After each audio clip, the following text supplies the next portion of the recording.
শ্ৰীমন্ত শংকৰ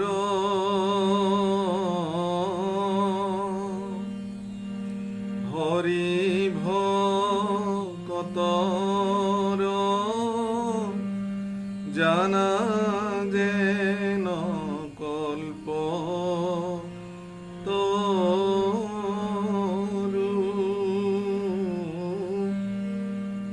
তাহান্ত বিনাই নাহি নাহি নাহি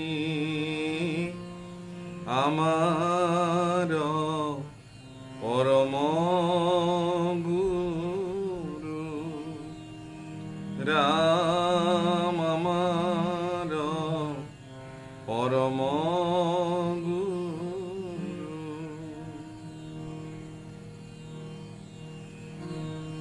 হে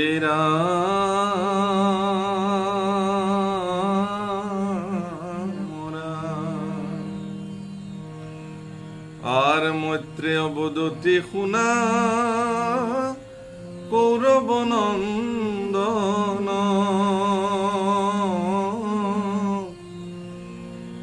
জগত সংহাৰ কৰি প্রভু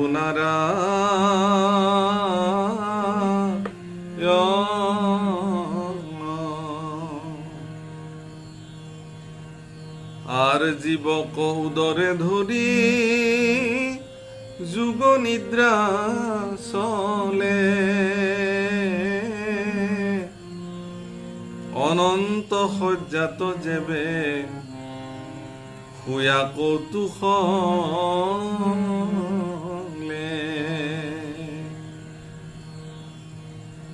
আর তেবে ইতু তিনি লোক জলে ব্যাপিল ও হাজারে যুগ তাতে আশা কৃপাখিল আর পুনু সৃষ্টি কজে ভগবন্তে মন দিলা রেতিক্ষণে নাভি পদ্মে পদ্মবাজ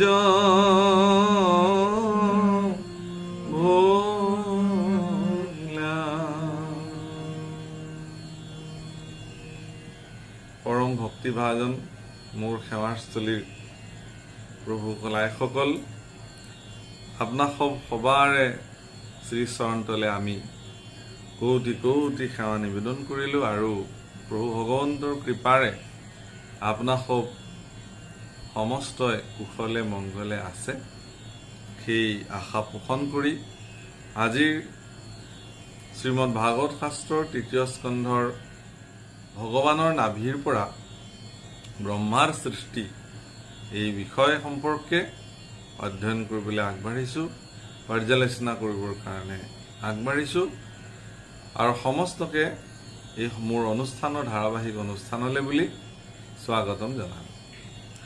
প্ৰভুসকল, অতি সুন্দৰভাৱে বিষয়সমূহ আমি শুনি আহিছোঁ যে পৰম সন্ত কুৰুকুলৰ শিৰোমণি মহামতী বিদুৰে মৈত্ৰেয়ৰ নিচিনা এগৰাকী বেদজ্ঞ পুৰুষৰ পৰা ভগৱন্ত পুৰুষৰ লীলা চৰিত্ৰ সৃষ্টি তত্ত্বকে প্ৰমুখ কৰি জীৱনৰ উদ্দেশ্য আদৰ্শ সকলো কথা জানিবৰ কাৰণে ইচ্ছা প্ৰকট কৰিলে আৰু সেই মৰ্মে তেওঁ সকলো কথা ব্যক্ত কৰি আহিছে। ইয়াৰ আগত তেওঁ সম্প্ৰদায়সমূহৰ কথা বৰ্ণনা কৰিলে, যি দুটা সম্প্ৰদায়ৰ মাজেৰে পৃথিৱীত শ্ৰীমদ ভাগৱত আহি আমাৰ সন্মুখত প্ৰকট হ'ল। এতিয়া পদ্মজনী ব্ৰহ্মাৰ কেনেকৈ সৃষ্টি হ'ল নাভি কমলত সেই সম্পৰ্কে ক'বলৈ কৈছে যে জগতখন সংহাৰ কৰি প্ৰভু ভগৱন্তই যুগ নিদ্ৰা চলে সমস্ত জীৱকে উদৰত লৈ অনন্ত সজ্জাত কৌতূহলে শুই থাকিলে আৰু এনেকে হাজাৰেক যুগ গুচি গ'ল। এনেকে হাজাৰেক যুগ তাতে তেওঁ শুই থাকিলে আৰু এটা সময়ত তেওঁৰ সৃষ্টি কৰিবলৈ পুনৰ মন গ'ল। আৰু এই ধৰণে সৃষ্টি কৰিবৰ মন যোৱাৰ লগে লগে তেওঁৰ নাভিৰ পৰা এটি সুন্দৰ পদুম ফুল সৃষ্টি হ'ল। হেৰা মৰা আর পরম শ্রীমন্ত পদ্ম দেখি বিপরীত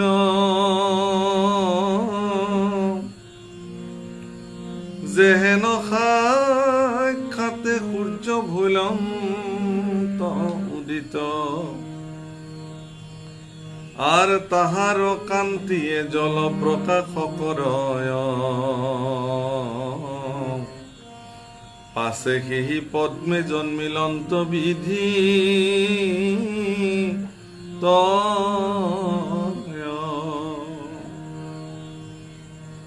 আর কর্ণিকাত বসি শান্ত হচকিত হুই ও প্রলয়র বায়ুয়ে পদ্মক কম্পায় নজানিয়া স্থিতি মনে বিতর্কিবে লইলা মই জাত আছো ইটো কৈত জাত ভোলা। প্ৰভু ভগৱন্তৰ নাভিৰ পৰা সুন্দৰ এক পদ্ম ফুল প্ৰকাশিত হ'ল আৰু সেই পদুম ফুলটো যেন সাক্ষাৎ সূৰ্য উদিত হ'ল। পদুম ফুলৰ কান্তি তাৰ জ্যোতি প্ৰকাশে সমগ্ৰ জলসমূহ তীৰ বীৰকে জ্বলিবলৈ ধৰিলে আৰু সেই পদ্মৰ কৰ্ণিকাত অৰ্থাৎ পদ্ম বীজৰ ওপৰত স্বয়ং বিধি বহি থাকিলে। বিধিয়ে দেখিলে যে মই কোন আৰু মই ইয়াতে কিয় বহি আছো, মই যিটো স্থানত বহি আছো এই স্থানটো ক'ৰ পৰা সৃষ্টি হৈছে, ক'ৰ পৰা আহিছে, ইয়াৰ স্থিতি কি, এই বুলি তেওঁ নিজকে চিন্তা কৰিবলৈ আৰম্ভ কৰিলে। আর জল মাঝে দেখো ইতু পদ্ম একেশ্বর ও জানুয়ার তলে আছে আধার সুন্দর আর এহি বুলি পদ্ম নালে পক্ষী প্রজাপতি শতেক বৎসর বিচাৰিলাই অবহি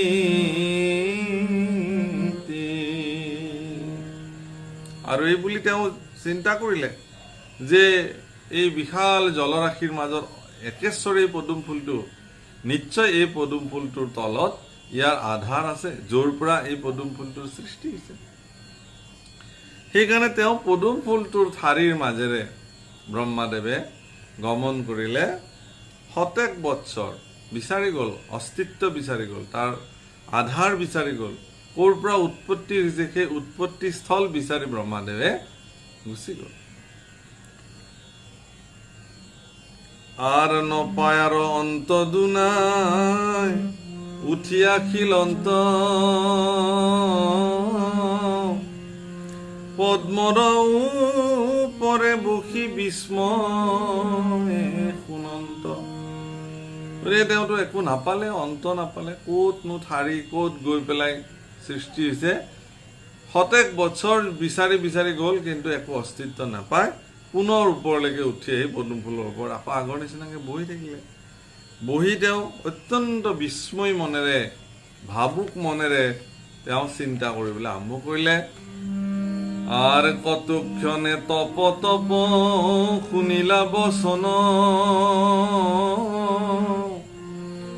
গাঁও চালি তেতিখনে চাইলা ৰংগমন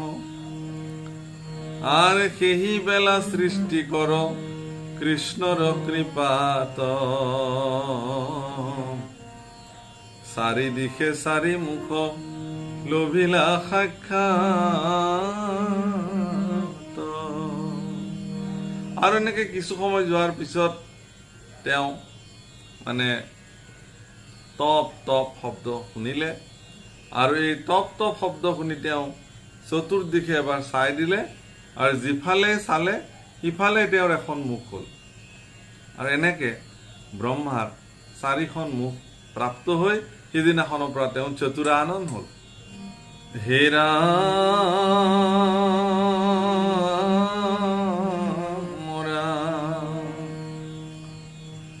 আর পাশে সাবধান হুয়া বায়ু নিরোধিয়া হাজার বছর তপ আসিলা তপিয়া হেরা মোরা আর তেবে বিধি হৃদয়ত ঈশ্বৰক পাইলা চকু মেলি বাহিৰত সাক্ষাতে দেখিলা আৰ গুচিলন্ত দুখ চাহিলন্ত দৃষ্টি ভৰি ৰূপ কবৰ নাও তুমি শুনা মন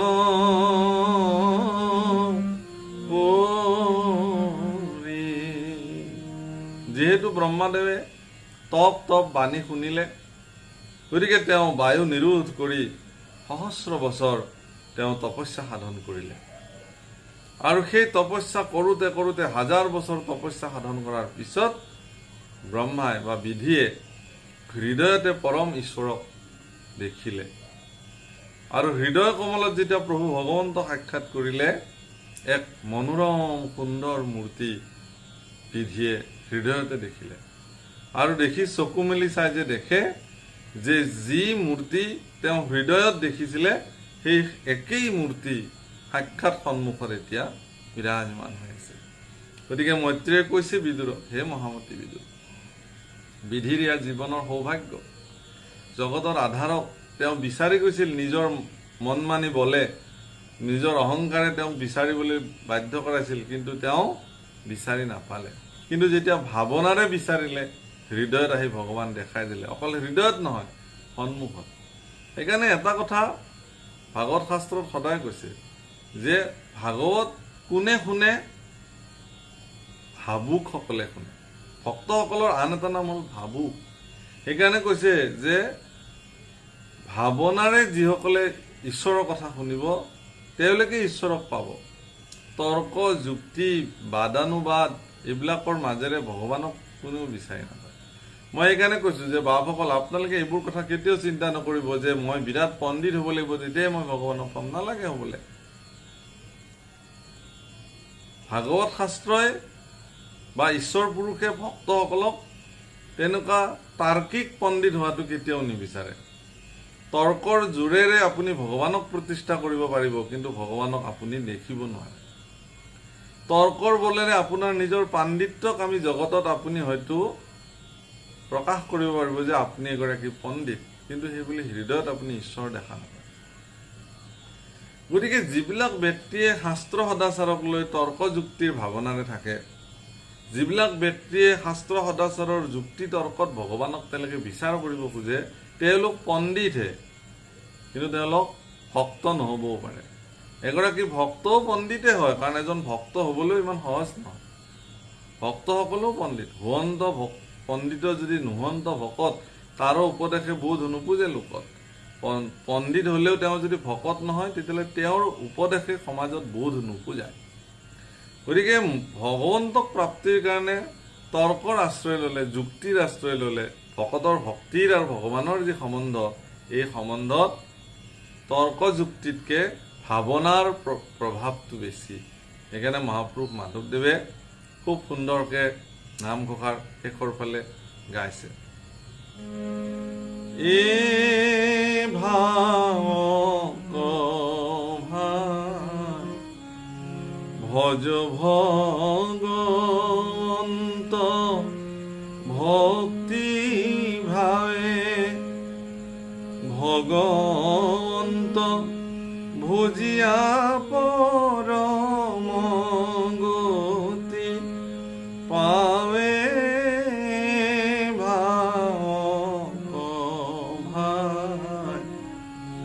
ভজ ভগৱন্ত ভক্তি ভাৱে ভগৱন্ত নুভুজি চলয় যম থাৱে ভাওক ভাই ভজ ভগৱন্ত ভক্তি ভাৱে ভগৱন্ত ভকতক সমনে ন ধাৱে ভাওক ভাই ভজ ভগৱন্ত ভক্তি ভাৱে ভগৱন্ত ভুজিয়া জনম বাহু ৰাৱে ভাওক ভাই ভজ ভগৱন্ত ভক্তি ভাৱে আন যত সবে মিছা ভক্তিৰ ভাৱে এ ভাওক ভাই ভজ ভগৱন্ত ভক্তি ভাৱে জানিয়া ভুজিও ভাই ভগৱন্ত পাৱে ভাওক ভাই ভজ ভগৱন্ত ভক্তি ভাৱে এহুৰখ মাধৱ মুৰুখমতি গাৱে ভাওক ভাই ভজ ভগৱন্ত ভক্তি ভাৱে। এই বুলি মহাপুৰুষ মাধৱদেৱে নামঘোষাৰ সমাপ্তি ঘটাইছে। ইয়াত প্ৰত্যেকজন ভকতকে তেওঁ ভাৱক শব্দৰে সম্বোধন কৰিছে। তাৰমানে ভাৱকসকলেহে ভাৱনাৰেহে ভগৱন্তক ভজিব পাৰে। যুক্তিৰে পণ্ডিত হৈ ভগৱানক প্ৰাপ্তি হোৱাৰ উদাহৰণ জগতত নাই। ভগৱান নিজেই স্বয়ং এগৰাকী পণ্ডিত। ভগৱানৰ নিচিনা পণ্ডিত আৰু কোন আছে পৃথিৱীত? গতিকে পণ্ডিতক পণ্ডিতৰে জুখিবলৈ নোৱাৰে, পণ্ডিতক ভকতেৰে জুখিবলৈ। ঈশ্বৰৰ নিচিনা জ্ঞানী পুৰুষ পৃথিৱীত কোন আছে দ্বিতীয়জন? যাক জ্ঞানৰ আমাৰ জাগতিক জ্ঞানৰ পৰিধিৰে যাৰ জ্ঞান ঢুকি নাপায়। শাস্ত্ৰত কৈছে যে তৰ্কৰ অগোচৰ ভগৱানৰ জ্ঞান, তৰ্ক কৰি পাৰ নাপায়। কোনো যুক্তিৰে ভগৱানক তলাব নোৱাৰে। কোনো যুক্তিৰ মাপকাঠিত ভগৱানক আজিলৈকে কোনেও জুখিব পৰা নাই আৰু কেতিয়াও নোৱাৰে। গতিকে কোনোবাই আজি ৰামক লৈ বিতৰ্ক কৰিছে, কোনোবাই একদম আত্মাৰামলৈ গুচি গৈছে, কোনোবাই দাশৰথী ৰামলৈ গুচি গৈছে, কোনোবাই কৈছে না নহ'ব, আমাৰ আত্মাৰাম বেলেগ, দশৰথৰ ৰাম বেলেগ। এইবিলাক যুক্তিৰ তোলাচনীত তেওঁলোকে নিজেই নিজক জুখি মাপি আছে। যুক্তিৰ তোলাচনীত ভগৱানৰ জ্ঞান, গৰিমা, যশস্যা, খ্যাতি, আত্মাৰাম ভগৱানক উপলব্ধি কৰিবৰ কাৰণে আপুনি ভগৱন্তৰ কৰা লীলাসমূহ অনুধাৱন কৰিব লাগিব, তাতে অৱগাহন কৰিব লাগিব, তেতিয়াহে আপুনি আত্মাৰামক জানিব। গতিকে সেইকাৰণে কৈছে যে ভক্তসকলক তৰাবৰ নিমিত্তে ভগৱানে এইবোৰ লীলা সাধন কৰিলে। গতিকে ব্ৰহ্মাদেৱেও নিজৰ বিতৰ্কিত ভাৱনাৰে তৰ্কৰ জোৰত তেওঁৰ আধাৰ বিচাৰি গ'ল। শতেক বছৰ তেওঁ আধাৰ বিচাৰি গ'ল, কিন্তু তেওঁ আধাৰ বিচাৰি নাপালে। কিন্তু সহস্ৰ বছৰ যেতিয়া হৃদয়ত ভক্তি ভাৱনাৰে ধ্যান কৰিছে, তেতিয়া ভগৱানে আহি তেওঁক সাক্ষাৎ কৰিছে। এইটো সূত্ৰ যে আপুনিও সেইটো যদি অন্তঃকৰণে ভগৱানক ধ্যান কৰে অন্তৰত, ভগৱানে আপোনাক সাক্ষাৎ কৰিব। ভগৱানে সাক্ষাৎ কৰিব, কাকো কৈ পেলাই আপোনাক সাক্ষাৎ কৰিবলৈ নাহে বোলে অমুকক মই আজি সাক্ষাৎ দি আহোঁ বুলি। আৰু আপুনিও কাকো ক'ব নালাগে মই ভগৱানক সাক্ষাৎ পালোঁ বুলি। আপুনি যে ভগৱান প্ৰাপ্তি হৈছে, ভগৱানক যে আপুনি দৰ্শন কৰিছে, এই কথা আৰু আপোনাৰ বাহিৰে দ্বিতীয়জনক ক'বলগীয়া একো নাই। আপুনি প্ৰাপ্ত হৈছে, আপুনি দেখিছে, আপোনাৰ জীৱনত ভগৱানে আপোনাৰ হৃদয়ত আহি আপোনাক সাক্ষাৎ কৰিছে, সেয়া আপুনি সৌভাগ্য। গতিকে ব্ৰহ্মাদেৱে দেখিলে, আৰু ব্ৰহ্মাদেৱে যিটো ৰূপত হৃদয়ত দেখিলে, স্বৰূপাৰ্থত একেটা ৰূপেৰে তেওঁক বাহিৰত দেখা দিলে, এই কথা স্বয়ং পৰম বেদজ্ঞ ঋষি মৈত্ৰেয়ই মহামতি বিদুৰৰ আগত কৈছে, আৰু কৈছে, শুনা, সেই অপৰূপ সুন্দৰ দৃশ্য ব্ৰহ্মাই কি দেখিলে তাক মই এতিয়া বৰ্ণনা কৰিম, সাৱধানে শুনক। এয়া ঈশ্বৰৰ স্বৰূপ। এইকাৰণে মই কৈছোঁ সাৱধানে শুনক বুলি, যে এই স্বৰূপটো আপোনাৰ যদি হৃদয়ত অংকিত হৈ যায়, এই একেই স্বৰূপেৰে ভগৱানে আপোনাৰ হৃদয়ত প্ৰকট হৈ কোনোবা দিনা হয়তো আপোনাকো দেখা দিব পাৰে, যেনেকে ব্ৰহ্মাক দিছিল। হে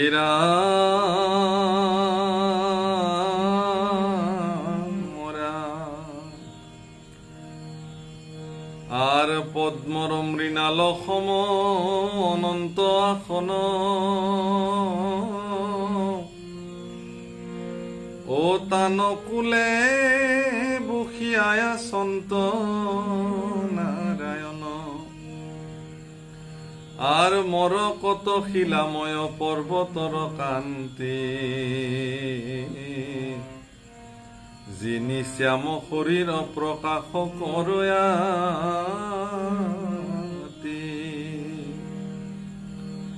আর সন্ধ্যার মেঘর ছায়া, যিনি পরকাশ প্রভুর শরীরে দিব্য জলে পিতবা,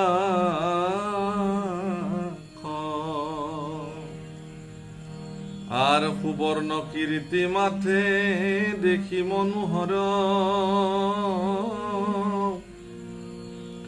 অলকাতি লোক সমে কপাল সুন্দর, আর মুখে মন্দ মন্দ হাস অধর রাতুল, দশন মুকুতা যেন নাখাতিল ফুল,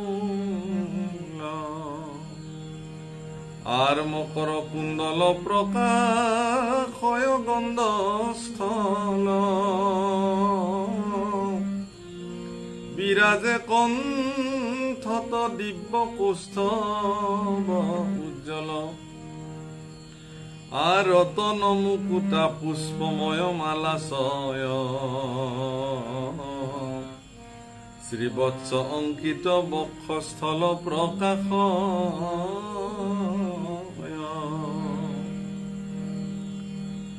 আর রতন মুকুটা পুষ্পময় মালাশয়, শ্রীবৎস অঙ্কিত বক্ষস্থল প্রকাশয়, আর অলঙ্কার সমে প্রকাশয় ভুজশয়, পর্বতর বেণুবাস তুল নুহিক,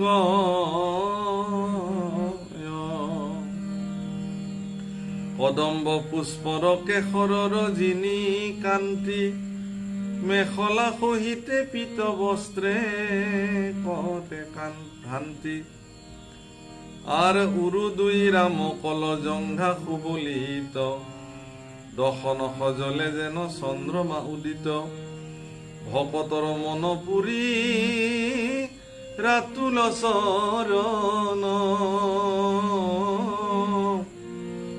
অরূপর তুলি দেখাওয় ঘনে ঘন।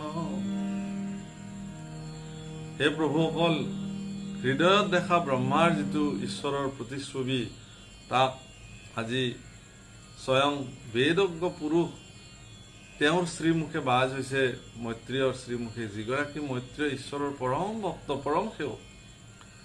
তেওঁ কৈছে যে পদুম ফুলৰ ঠাৰিৰ নিচিনাকে মেৰ খাই থকা অনন্তৰ শয্যাত প্ৰভু ভগৱন্ত নাৰায়ণ বহি আছে। শৰীৰৰ পৰা শ্যাম বৰ্ণ, ইমান সুন্দৰকে প্ৰজ্বলিত শৰীৰ, আৰু বিভিন্ন অলংকাৰেৰে সমস্ত শৰীৰটোক তেওঁ প্ৰকাশিত হৈ আছে। কাণত পিন্ধা কুণ্ডলে গন্ধস্থললৈকে বৈ পৰিছে, তীৰ বীৰকে জ্বলি আছে। সুবলিত বাহু, ভুজজ হয় আৰু কপালত অলকা তিলক, সুন্দৰ ধ্ৰুৱযুগল, কেঞ্চুকিত কেশ গলধনলৈকে বাগৰি আহিছে। ৰত্নৰ তিলকে সমগ্ৰ কপাল উজ্জ্বল কৰি তুলিছে, নাকটো তিল ফুলৰ নিচিনা, চকুকেইটা পদুমৰ পাহিৰ দৰে, আৰু ওঠকেইটা ৰাতুল ৰঙা বৰ্ণ হৈ মন্দ মন্দ হাঁহিছে, মিচিকীয়া হাঁহি, আৰু সেই হাঁহিৰ থোৰত মাজে মাজে দাঁতকেইটা প্ৰকাশ পাইছে, যেন মুকুতাৰহে পাণ্টি। আৰু শৰীৰত সেই দিব্য ৰত্নচয় প্ৰকাশিত, তাৰ মাজে মাজে শ্ৰীবৎস পান্তি, কৌস্তভ মণি, আৰু যিখন কাপোৰ গাত লৈছে, পিন্ধিছে, কদম ফুলৰ যিটো হালধীয়া ৰং, তাৰে ওপৰত বগা বগা কেশৰৰ জিলিকনি, তাতকেও মনোহৰ ৰঙেৰে হালধীয়া ৰঙৰ সেই পাটৰ ধুতি ভৰিৰ গড়ালৈকে বৈ পৰাকে পিন্ধিছে, আৰু নখবিলাক, ভৰিৰ নখ, হাতৰ নখবিলাক যেন একো একোটা উদিত পূৰ্ণিমাৰ চন্দ্ৰৰ নিচিনাকে জ্বলিছে। এক সুন্দৰ পৰিৱেশত আৰু ভকতৰ ধন, প্ৰভু ভগৱন্তৰ বিৰল চৰণ যুগল বাৰে বাৰে কৌশল কৰি তুলি তুলি দেখুৱাই আছে ব্ৰহ্মাক, যাক ভকতসকলে পাবৰ কাৰণে অনেক শ্ৰম কৰে, অনেক সাধনা কৰে। ভকতৰ ধন তুজু কৰুণ চৰণ, যি চৰণ যুগলত অংকিত হৈ আছে সেই বিৰল পঞ্চচিহ্ন, যাক দেখিবৰ কাৰণে ভকতসকল উদ্বাহল হৈ থাকে। গতিকে ব্ৰহ্মাক বাৰে বাৰে ভগৱানে কৌশল কৰি ভৰি দুখন তুলি তুলি, ভৰিৰ তলুৱা দুখন বাৰে বাৰে ব্ৰহ্মাক দেখুৱাইছে। হেৰা মৰা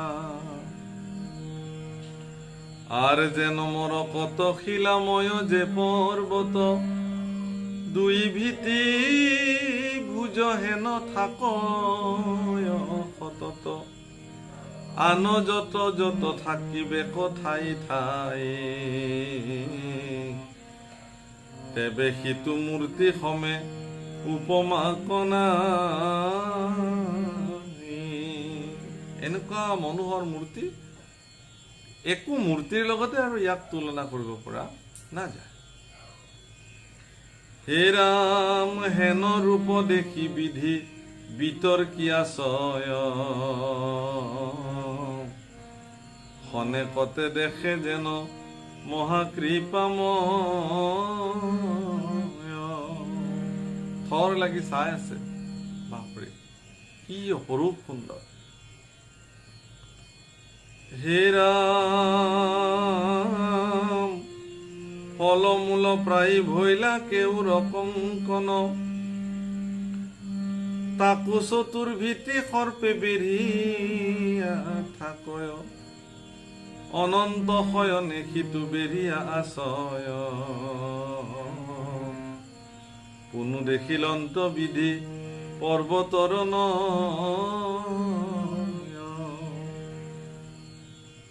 তেওঁ দেখিলে যে চন্দন বৃক্ষৰ সমান তেওঁৰ ভুজযুগ বলিত সুবলিত হৈ আছে, আৰু হাতত পিন্ধি থকা সেই কেউৰ কংকন ভুজ যিবিলাক পিন্ধিছে, সেইবিলাক চন্দন গছত যেনেকে সাপবিলাকে মেৰাই থাকে ঠিক তেনেকে আছে, দেখিবলৈ অত্যন্ত সুন্দৰ। হে ৰাম কোনো দেখিল অন্তবিধি পৰ্বতৰ নৈ, কিৰীতি সহস্ৰ শৃংগ সমান জলয়, কণ্ঠত কৌস্তুভ মণিয়াতি চমৎকাৰ, পৰ্বতৰ মাজে যেন ৰতনয় পাৰ, আপাদলম্বিত বনমালা মনোহৰ, ও তাত পৰি গুঞ্জৰয় বেদ মধুকৰ। সতেজ ফুলেৰে নিৰ্মিত ডিঙিৰ পৰা চৰণ পৰ্যন্ত পৰিব্যাপ্ত হৈ থকা বনমালাৰ সুগন্ধিযুক্ত পুষ্পৰ সেই পুষ্পসমূহত বেদৰূপী ভোমোৰাবিলাকে যেন গুঞ্জৰি গুঞ্জৰি সেই ভক্তসকলৰ দ্বাৰা অংকিত সেই নামৰ মালাধাৰীত তেওঁলোকে যেন মধুপান কৰি আছে। হে ৰাম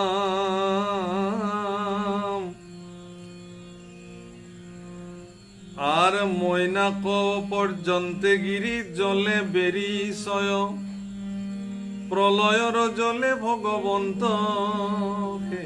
নয় গিরি বৃক্ষ রূপ দেখি নিহালি সাহন্ত পাশে প্রজাপতি হরি বুলি জানিলন্ত তেখনে জানিলা ঈশ্বরর নাভি হন্তে পরম শ্রীমন্ত পদ্ম আছে প্ৰকাশন্তে।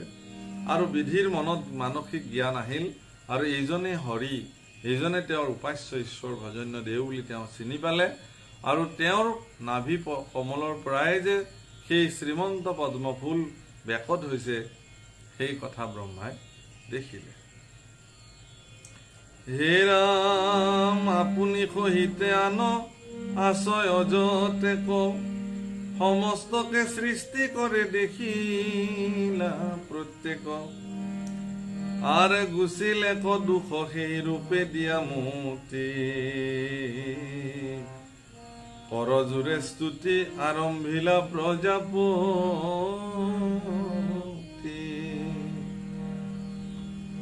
আর ঈশ্বরক জানি ভইলা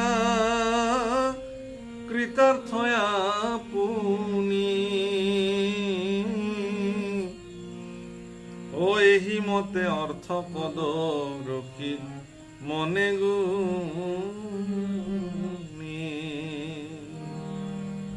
ঈশ্বৰক দেখিলে সৃষ্টি কৰে, মনৰ যি দুখ আছিল গুচি গল, পৰম নিজকে সৌভাগ্যৱান বুলি বিবেচিত কৰিলে আৰু নিজকে কৃতাৰ্থ হোৱা বুলি গণ্য কৰিলে আৰু ঈশ্বৰৰ এই স্বৰূপ দেখি ধন্য হল ব্ৰহ্মাদেৱ। আৰ অজ্ঞানিক শোক কৰি বুলিলা বচন ও ডাকি ৰাম ৰাম বোলা সভাসদ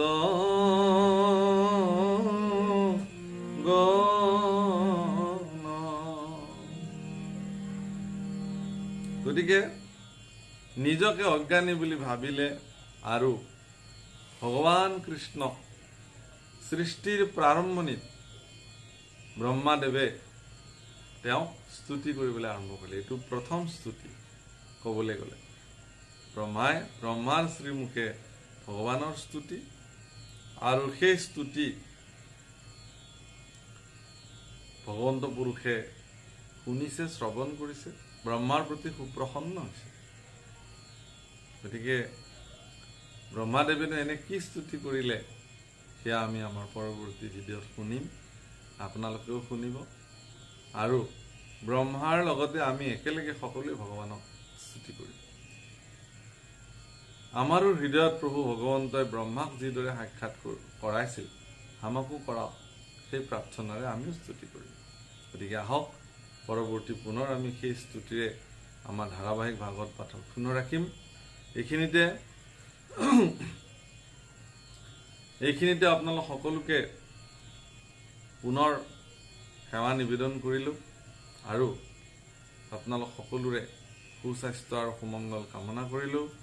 আপোনাৰ খবৰ সতি সন্ততিৰ কাৰণে জনোৱা শুভ দিনৰ বাৰ্তা সেয়া ঈশ্বৰৰ ওচৰত প্ৰেৰণ কৰা হৈছে, অৰ্পণ কৰা হৈছে আৰু ভাগৱতৰ এই আসনৰ প্ৰায় সকলোকে শুভাশীষ আৰু আশীৰ্বাদ বৰ্ষণ কৰা হৈছে। सर्वे भवन्तु सुखिनः सर्वे सन्तु निरामया सर्वे भद्राणि पश्यन्तु मा कश्चित् दुःख भाग भवेत्। ओम शांति शांति शांति। সুখ হওক, মংগল হওক, শুভ দৰ্শন কৰক, এই প্ৰাৰ্থনাৰে আজিৰ বাণী ইমানতে বিৰাম দিয়া হৈছে। কৃষ্ণ।